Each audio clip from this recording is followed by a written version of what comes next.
Hello everyone, আজ আমি মুরগির মাংস রান্না করছি। চলো তোমাদের সাথে শেয়ার করছি কি কি দিচ্ছি, তোমরা দেখতে থাকো। পুরো ভিডিওটা দেখো। আমি নতুন একটা কিছু অ্যাড করেছি, সেইটা কি তোমরা না দেখলে বুঝবে কি করে।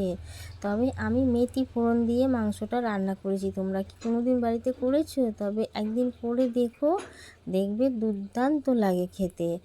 টক দই, আদা রসুন, কাঁচা লঙ্কা বাটা পেস্ট, আমি গুঁড়ো লঙ্কা হলুদ সব মাখিয়ে 1 ঘন্টা মিনিমাম রেখে দিয়েছিলাম।